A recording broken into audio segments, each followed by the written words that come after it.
Driving around Colorado. Hi, everybody. Hello, everybody. I'd like you to meet Sean. I have no idea how many people are going to show up for this. I never do shows this time of day. I sent my little notice out. But if you do, we did get it. I know people saw it because we got a couple questions. We've got 3 people at least watching us right now. So yay. Big numbers. Bigger. I'm glad that won the numbers yesterday in Wisconsin. Well, we had a record turnout for an April election, that's for sure. The best guess was they were hoping to break 2 million. They did it with 2.4. It was an insane turnout. Joe, for all of you who don't know, I'm a political consultant, and I've been in Wisconsin this entire cycle. So my team were in the group I worked with is called Power to the Polls. They were in Racine, Milwaukee, and Green Bay. And I was stationed in Green Bay, but I was the data director for the entire program. Right. And for those of you who really don't know the whole inside boogie, Sean and I have known each other a long time. About 50 years. 50 years. As of last March 13th. Sean is my son. Yes. And he worked with me when I was in politics, but he's on the ground now. Congratulations, Sean. Thanks. It was a big win. It was something win. Oh, thank you. It was a big win. No doubt. Just to give you an idea, the program really, because of the holidays and just everyone just being beat up after November, getting a program like that going and having the kind of success it did showed the real true grit of the people running in Milwaukee and Racine and in Green Bay. I was based in Green Bay, but like I said, I was the data director for the whole program. So I work with everybody a little bit or a lot. In some ways, I don't even talk to them, but what I do, they use like daily. So to give you, so in Green Bay, the program here knocked on 20,000 doors, and they did it in effectively 23 days, which is solid. Thank you, Linda.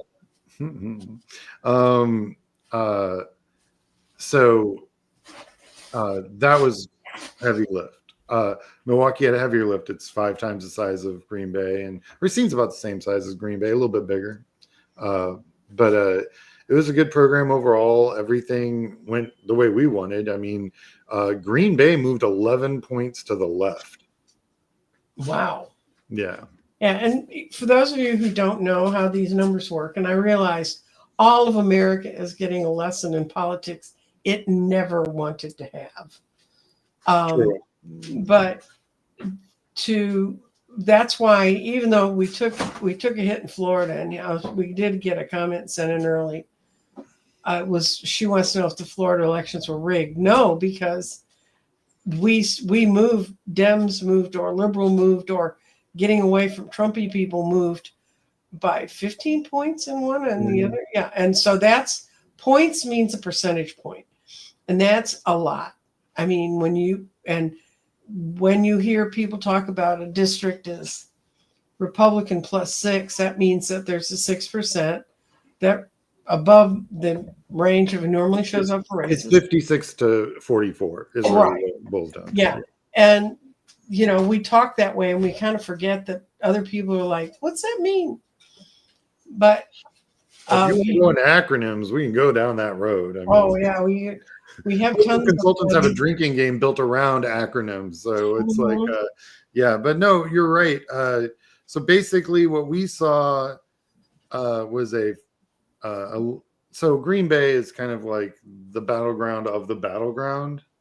So what we saw was a huge shift to the left in Green Bay. Also, I had canvassers out, for weeks and talking to people, and we had thousands of conversations in Green Bay alone. And so, we really, I think we asked 8,000 unique questions or something for the program. Anyway, it's fun data, quiz. Anyway, but really what we did was we just stayed very, very focused. There's different ways you can run field programs. The one that explain what a field program is. It's the knocking on doors stuff. Okay. Yeah. And so when you do a field program, there's different ways you can do it. You can do one that you ramp up. So you start very little, and then like the last week you get real stupid. Just tons of people, and training gets harder. Your consistency on doors goes down. Accuracy goes down. Because people aren't as familiar with the software or the neighborhoods, and there's just a million things that affect a field program. And weather, I mean, you name it. So what we like to do, the groups the consultant firm that I work with, what we like to do is we like to figure out how many people do we need on day one to hit our number. And that's our ramp. And we stay at that level. So we might replace one or two, but we're keeping the other 30, you know, whereas and so that those 30 become they just become better at their job because they work as a team. They kind of group up, and you're able to just get better, more accurate information. It doesn't require a stupid, crazy build out in the back end unless you need to change your number, up your number of doors. Then yeah, it will. But yeah, that's the way we like to do it. That's how they ran it here in Green Bay, and that's why Green Bay hit its numbers because we knew we needed 9 canvassers. We did not need 20. We just needed 9. And that's how many we got. And we knocked out all 12 alderman districts, all 42 wards. Done. We did it twice, actually. And explain the ways you can spend money when you're campaigning.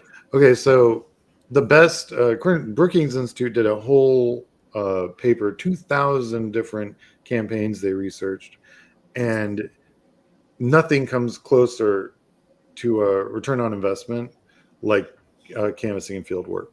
The next best thing is a volunteer driven but professionally organized phone banking. Like the phone bankers are all volunteers, but you have like a crew that keeps it all running.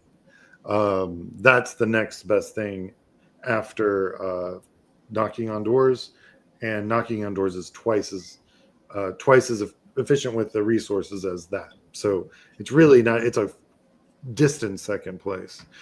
Mail for all of you that are interested. For every $113 you spend on mail, in theory, you get a vote. Field is something around $12, $13, just to give you an idea, the difference in the math. So we're many factors more efficient than really just about anything. I mean, there are certain places you can't canvass, and that's where commercials and all that stuff come in. Delta County. Yeah. Oh yeah. You have more cows than people. Oh yeah. There's also but there are. I've drawn up the plans for a rural field program. I know how to do it. I just haven't found anyone who wants to pay for it yet. But rural field programs are a thing. I've run the math. It can be done, but it's unlike any other kind of field program, because normally what we do is suburban and urban field programs. Think towns and cities. Rural field programs, that's a real different thing. And if the Democratic or the left-leaning organizations in this country want to really save this country, I really do believe it's going to be involving the 10 southern states. It's south minus Florida and Texas. Don't go into Florida. Don't go into Texas. Too expensive. But those other 10 are absolutely affordable. And you can go in with a reasonable amount of money and actually do some really good work. Sorry, that's my phone. It's going to be going off. I'm still campaigning. Here's a question from Oil Paint. She's a friend of mine, Diana.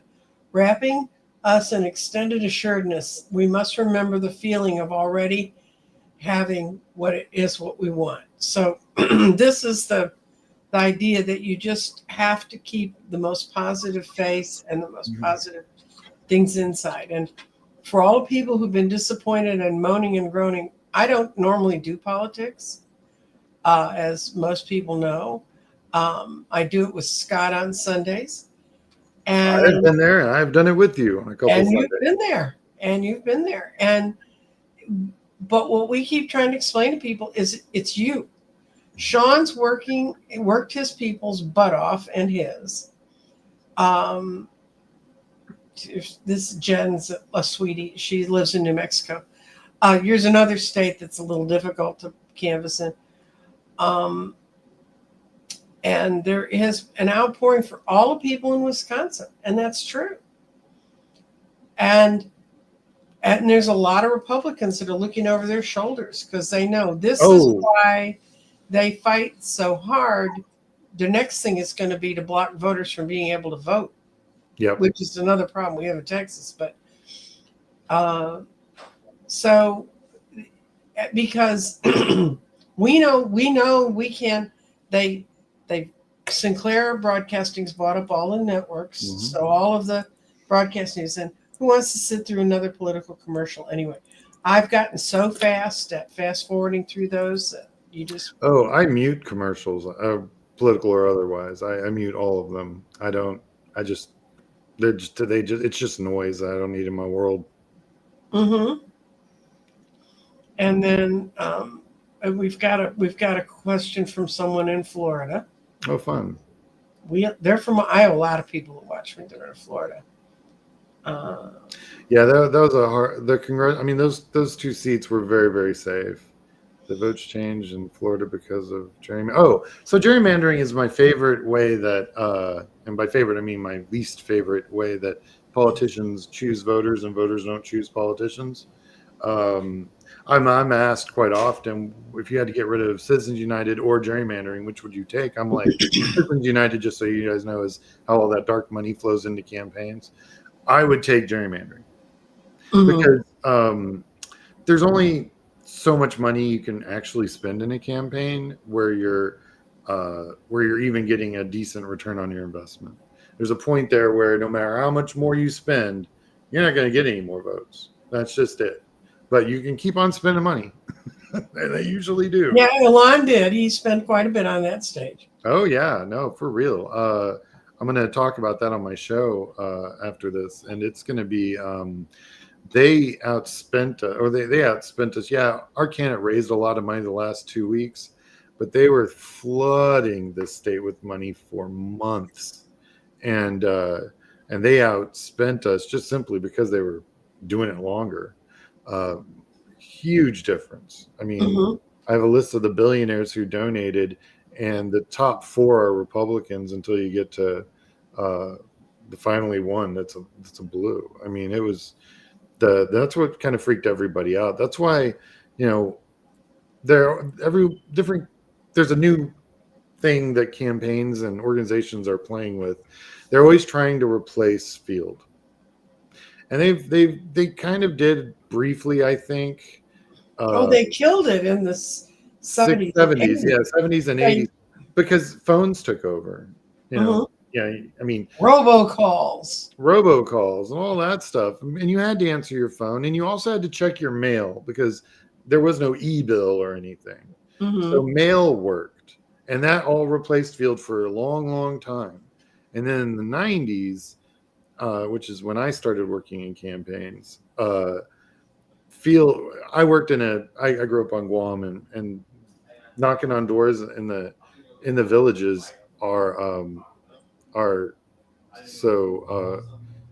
those villages are very much on the ground. You knock on the doors and you talk to the neighbors and stuff. Well, how many people are in Guam?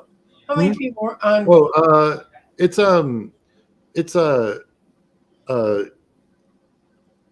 you're looking at about 35,000. No, I'm sorry, that's not true. I'd say it's about how big is Guam now? I know how many registered voters there are. I know that, and we had Dallas City Council races we worked that were bigger. Yes, yeah. No, it's a small little island. But anyway, but that's where I started. So I knocked on doors there, and that's where I kind of grew up. And so and then and you and I started working together in 2005, and this with you as an adult when Sean was a kid. Oh yeah, I ran a phone bank to stop our mass transit from getting some federal money that would have ruined it, because it would have handed them money and they already couldn't deal with what they were dealing with. So I ran a phone bank, and Sean was like 11.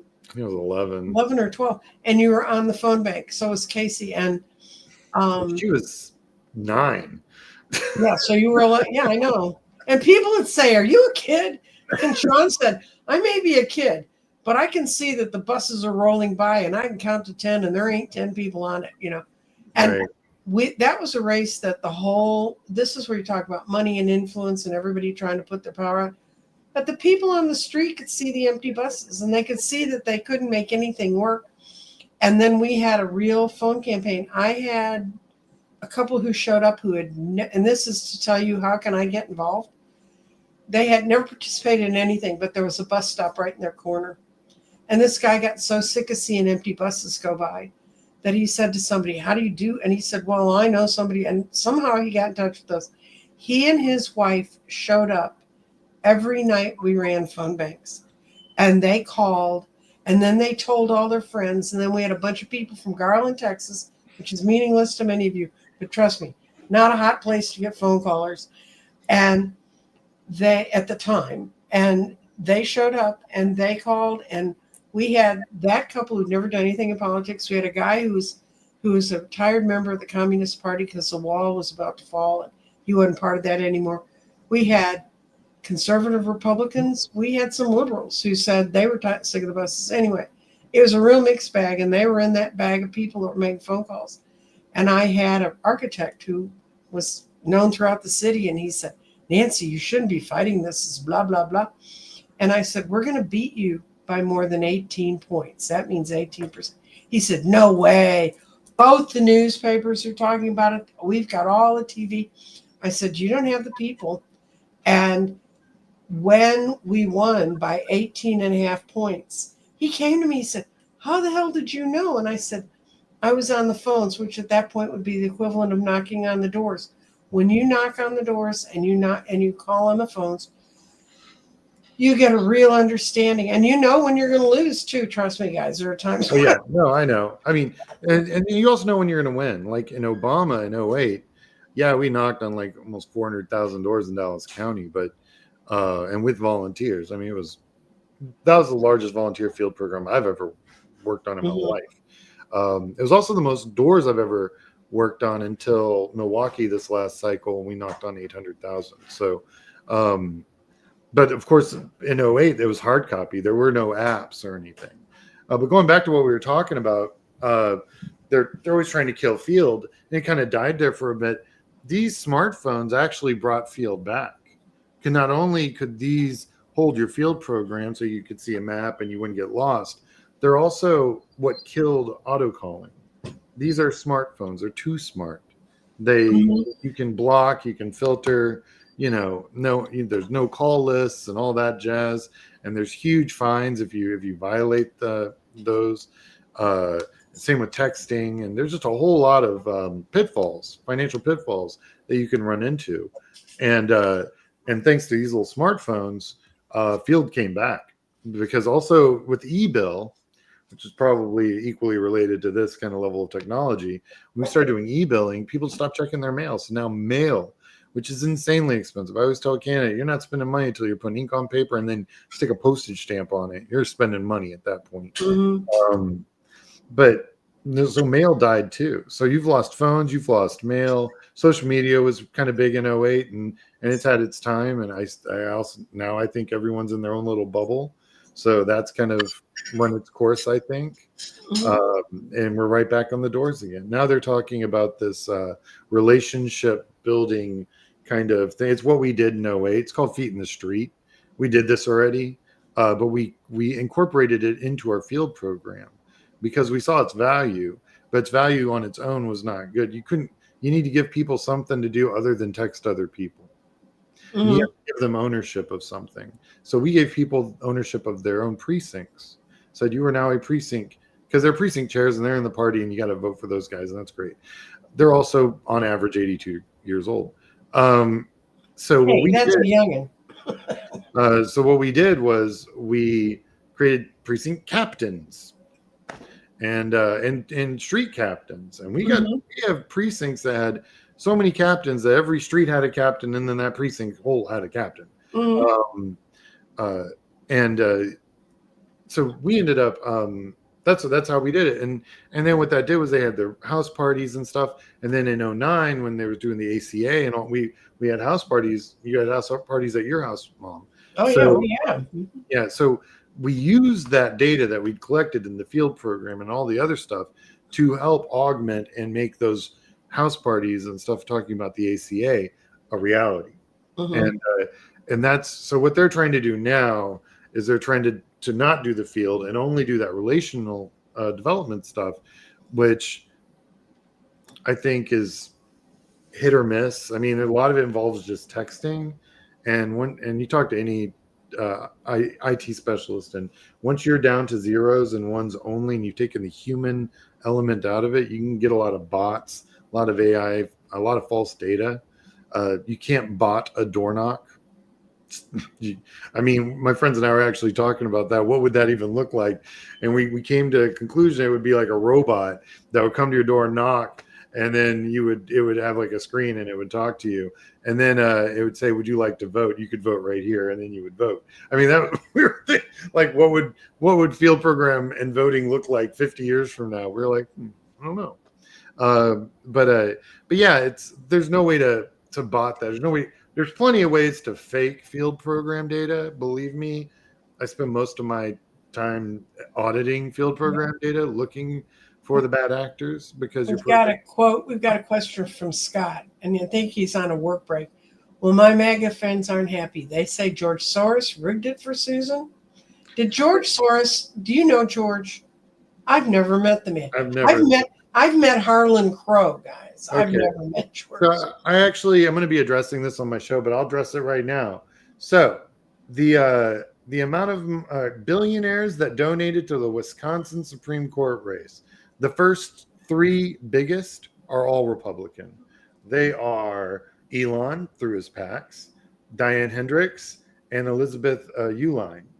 Those are the three biggest, and then George Soros. So he's the fourth biggest donor in this race. And then right after him is Richard Uline, Elizabeth Uline's husband, I would imagine, right after George Soros. So the Ulines bookend George Soros in this donating matrix. And like I said, I'm going to post this on my show and we're going to go through it. But then after them, and then it's Governor J.B. Pritzker, then it's Linda Uline. And what's interesting about that is that's a Democrat donor.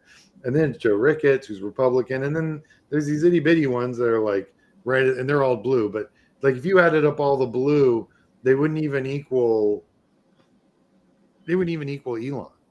Mm-hmm. So, I mean, or like, honestly, it wouldn't even equal the Diane Hendricks. I mean, it's like literally they outraised us as far as the billionaires are concerned. They outraised us.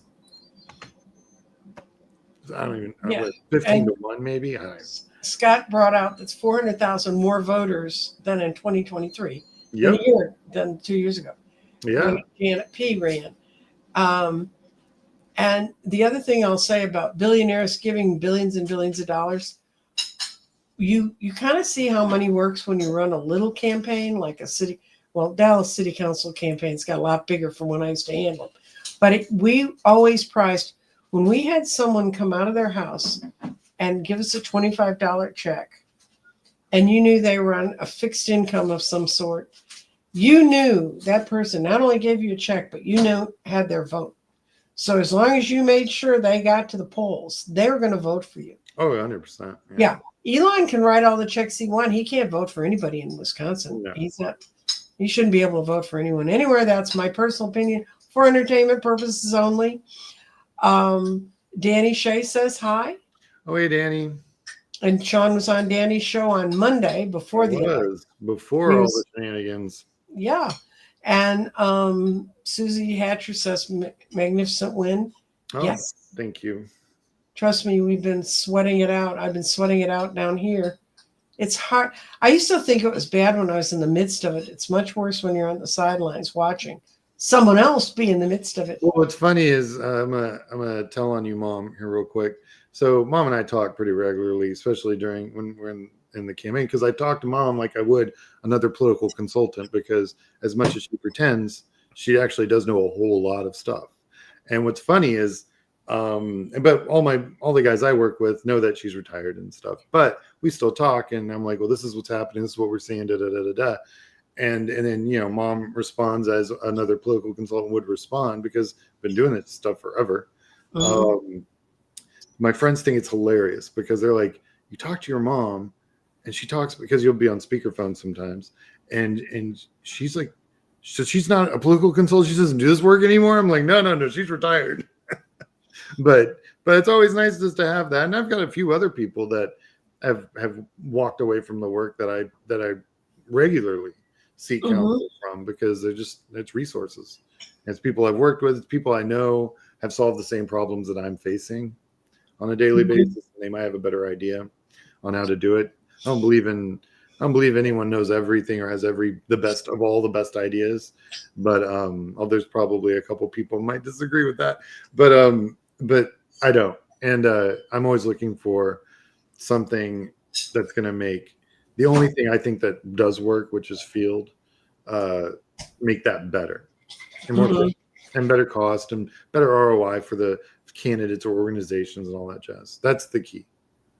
And it's to keep people need to come in organizations. One of the things that changed Texas radically is when the churches got in, the religion business got in the political business. And I watched that because, unfortunately, also Sean's father was a pastor at one point. So I've seen the church from the inside too. I have a lot of messy views in my life. What can I say? But what would you say? People say, well, what would Sean say is the one thing I could do where I am? Because we know we have another fight.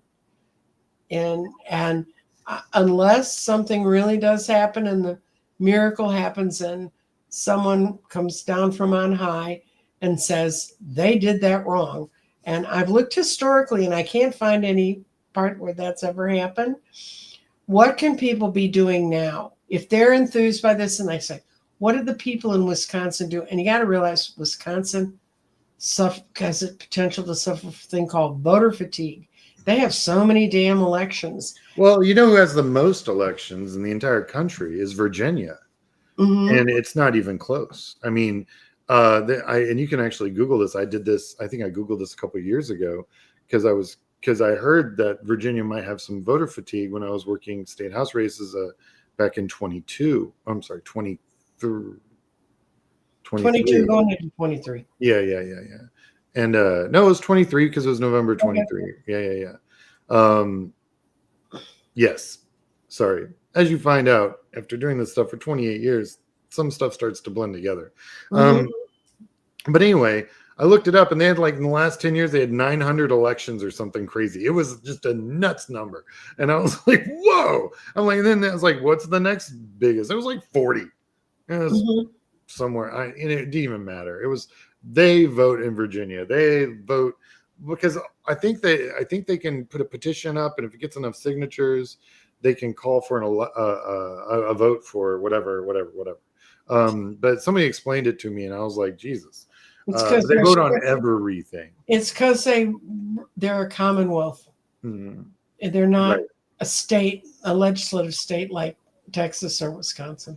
Well, let me tell you, they vote, and I don't think in Virginia you get voter fatigue because it's so normal. I mean, it's like going and I mean, there are some years I think they had 4, but for example, what's interesting about Virginia and why I hope to be in Virginia, in August would be perfect, or July would be even better, because Virginia does all their state house, state senate, governor, lieutenant governor, AG. They're the most interesting thing going on in an odd year, third and fourth quarter. They're the only thing going on, really. There's some municipal stuff that pops around the country and stuff. But if you're looking for state house, state senate, stuff that people really like. So when we were there last 2 years ago, when they last had their state, their elections, we were part of we were a team of field that concentrated on 5 state house seats that they wanted to flip to turn the legislature Democrat. So we flipped 4 of those 5, which I think we only needed 3. I might be wrong on that, but we got 4, and so my team and that was nuts. It was 7 days a week. We brought in late because the previous program had a problem and they had stalled. So we'd come in as kind of special forces. We had 72 hours notice. We walked in, got a field program up and running, and we knocked on over 40,000 doors in effectively 4 weeks. I didn't even remember how traumatizing that was until I found my after action report from 2 years ago, because we're looking at Virginia right now. And I was like, Jesus, I can't believe we did that. That's just crazy. But yeah, it was, and I remembered it was 15, 16-hour days, 7 days a week for, I want to say at least 20, 25 days. And the problem with the 5th district is people are saying you need time to be some places. Like one of the district you didn't win had a lot of gated communities. Yeah. And people don't, gates are, so you can't go past them.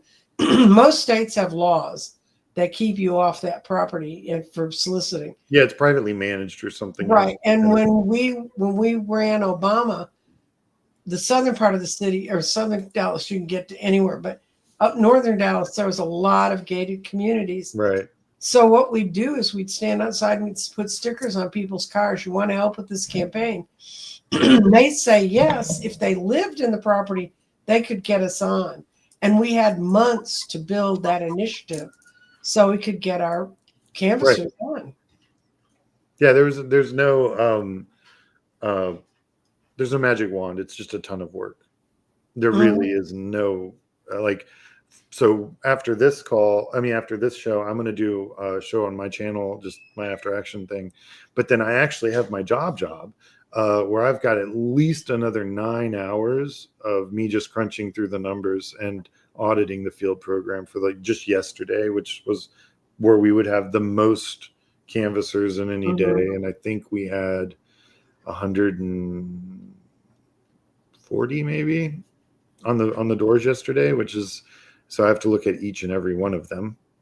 They take about 3 to 4 minutes each. Do the math. So if I don't stop. And you can tell, when I ran field, you can tell if someone's really walking or not. Oh yeah, no, because I used to have to do it off paper. Oh, I know. Oh yeah, no. When we were hard copy, we could just tell by how there was so much more reading tea leaves then than there is now. We don't have to read half that. But one thing I do. So the one thing I do look for, if you're asking, what are the things you look for at a canvasser when you're trying to look at?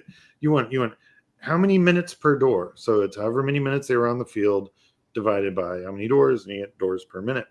Interesting, because you'll not, if it's above 4, you've got a problem. If it's below 1, you got a real problem. 2 to 3 is really where you want that number to be.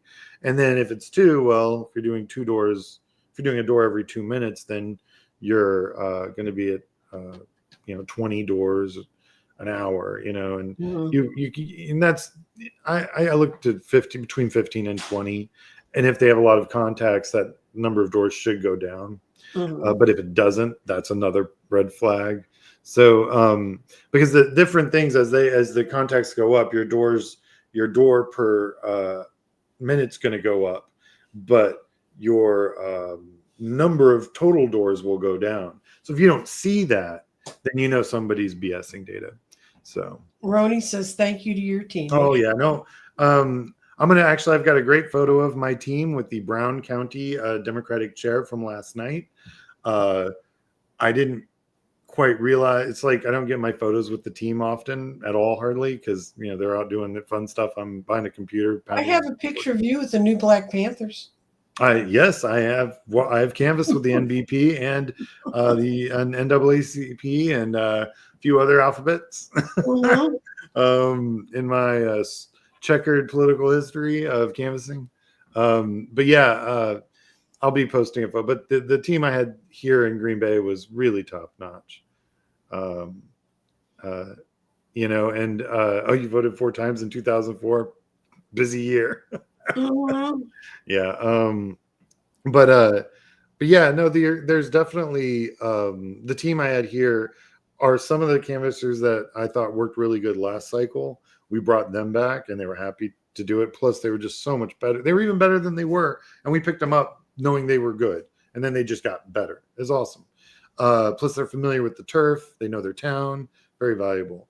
We we actually brought a canvasser we worked with last cycle that came in from Texas. We brought him back from Texas and then to help us as more of a regional field director position.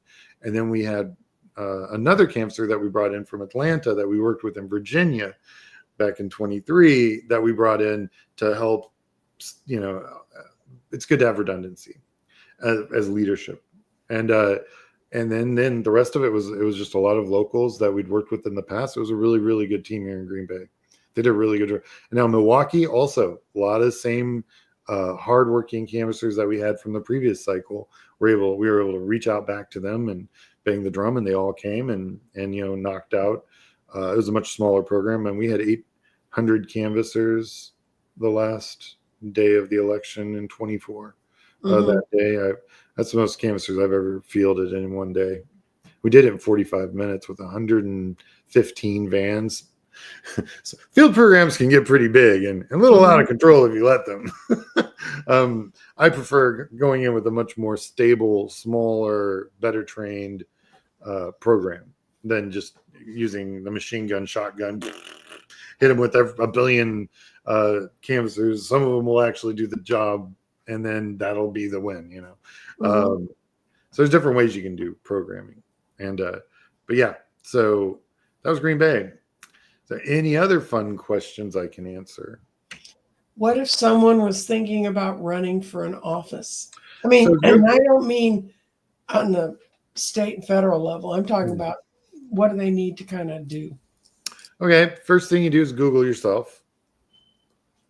That'll help a lot, because then if there's anything floating around out there, you'll find it, and then you can make a better decision if you want to go in the public sphere.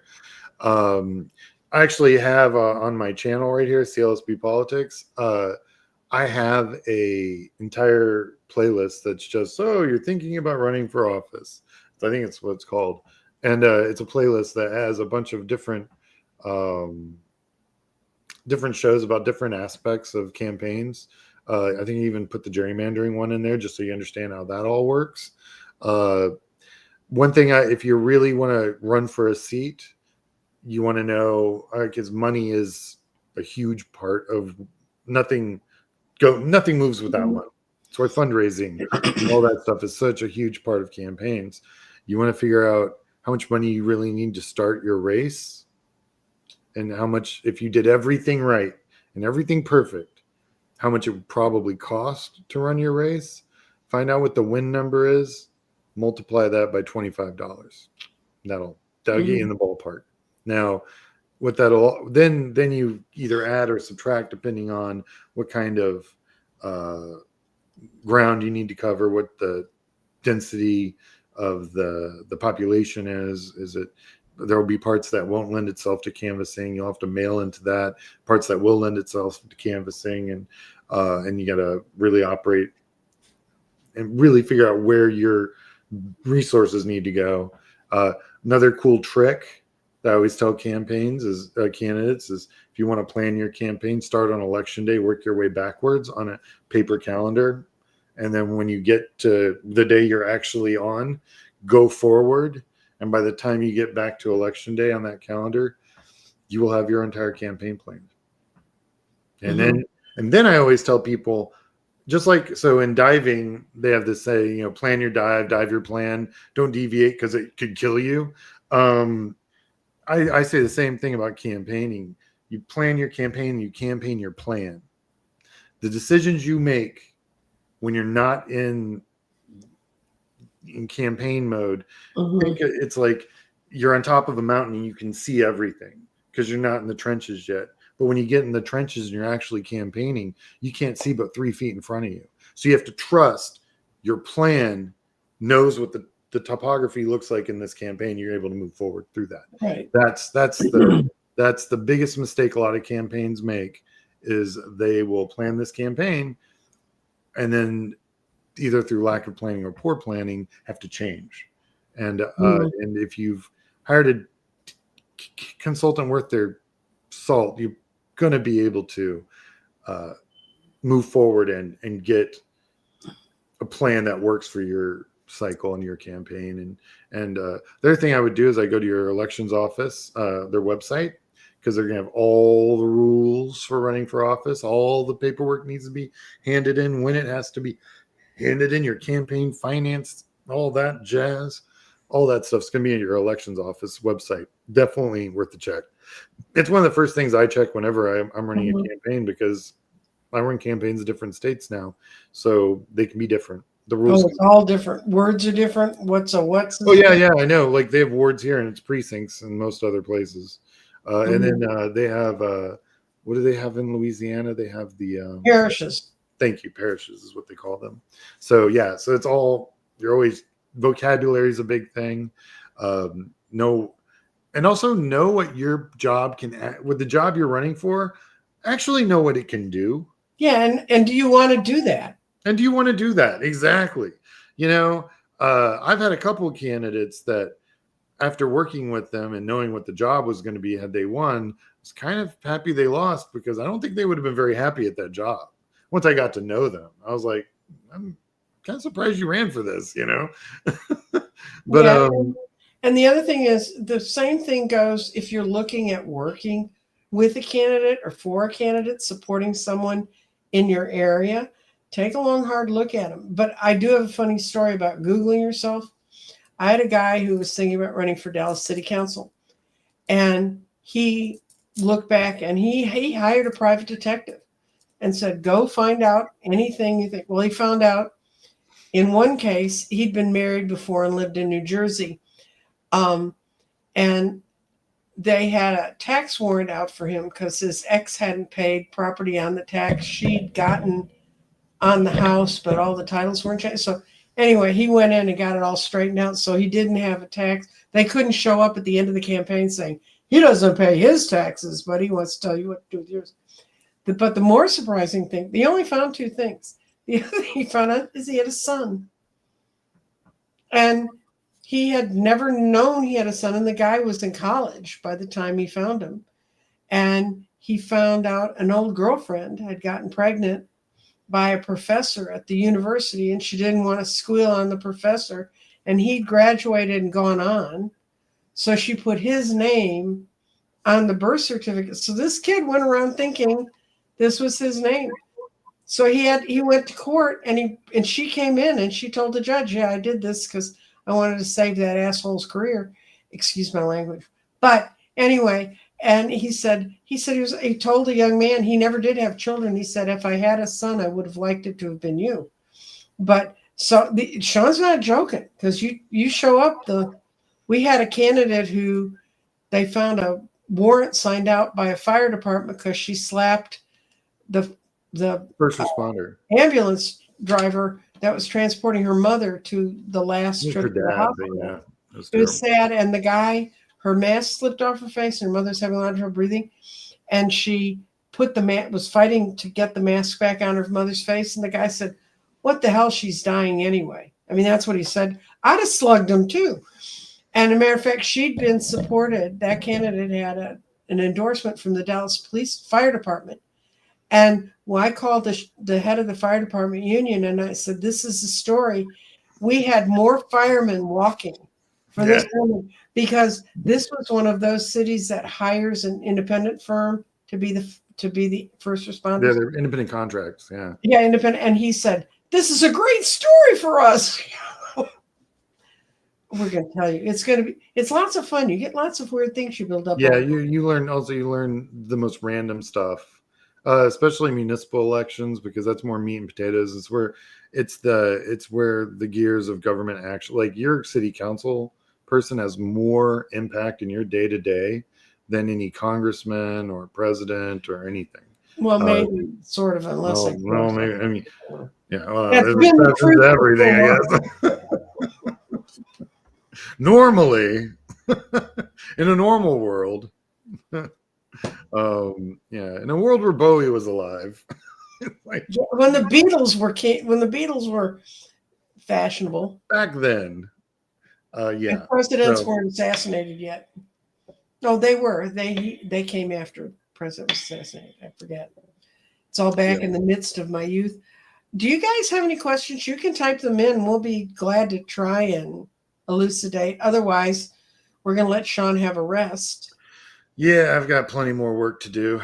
I'm the first person who starts working in a campaign. I'm the last person who stops working in a campaign. Yeah, so. Sean has some unbelievable after-action reports that you can read and see what you're getting into. We've dissuaded more people from running than we never talked anybody into running. Well, if I can convince you not to run, you were never going to make it. That's really what it boils down to. If I throw every bomb I have at them and they're still standing there, I'm like, all right, you passed the first test. Yeah, Sean and I used to have a high school curriculum, and it was a one-day class in Campaigning 101, and it was in a non-partisan race. Non-partisan mean it wasn't Republican or Democrat. It was like no, it just meant held without a primary. Yes, that's the other way. And the we would go in and we'd teach the kids, and we would Linda wants you to go rest. We would hold the class, and we had a questionnaire we asked, and we revealed it in the class. We had a questionnaire we asked every single person that was going to run, and then we also had a questionnaire we asked their significant others, because you'd be amazed at the number of people who think it's the best idea, and of course their wife or partner or whatever is standing going, oh yeah, go do that. And then you talk to them, they go, I hate this idea. If they hate the idea, you ain't going to win. You're not going to win. It really is a team effort, and the impact of running for office that has on your family is pretty profound. It's very long nights. There's people not saying nice things about the person that you're married to, and it's all the time. So it's pretty rough, and it doesn't, and people don't realize how much that after months of it, how much that wear and tear can affect a relationship. And it's facts. It does. I've seen it. It does. And they don't want to hear bad things said about you. And they may have things in their life they don't want going on. Should we ask about what makes an ideal candidate if you had 3 candidates? Oh, sure. Okay. There are 3 candidates running for office. One of them is a veteran, a decorated veteran who's a vegetarian and has never been married, though. That's their kind of one thing. Another one comes from an old long-term political family, but they've kept many secrets about their own personal health. They're smart and bright, but about their own personal health hidden. And the third one came from extreme wealth, never really had to work for a day in their life, and rumor has it that they're an alcoholic.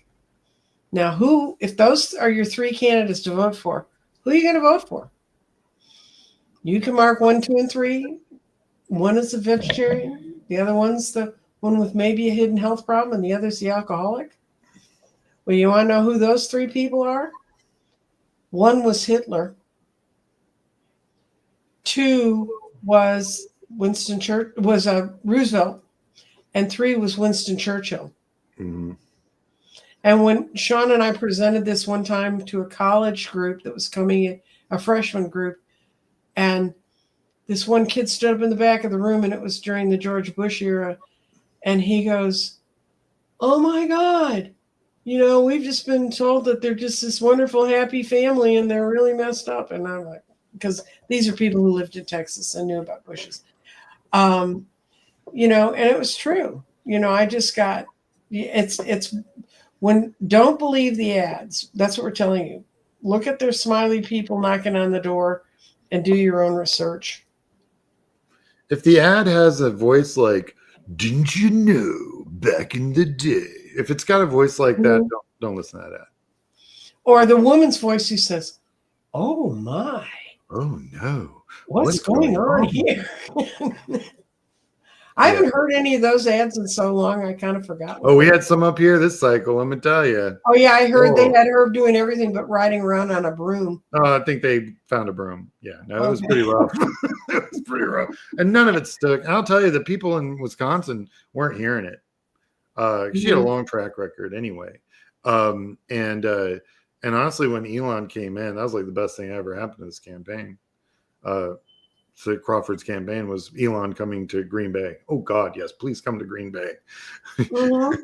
They like me because I like their beer, and I really like football, and the Lambeau tour is amazing. And I say very nice things about Green Bay because I actually very much like this town. But they don't like people from not Green Bay. And they definitely don't like people that stir up, make a bunch of noise that aren't from Green Bay, as long as there's not a football game going on.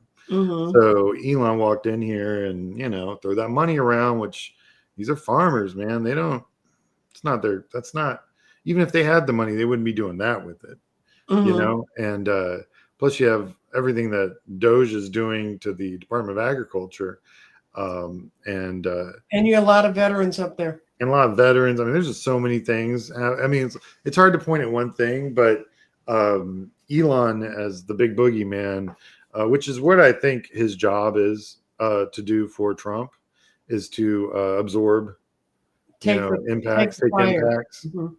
And because then he can go, well, I don't think that's not really what Doge is going to be doing, but Doge is exactly doing that.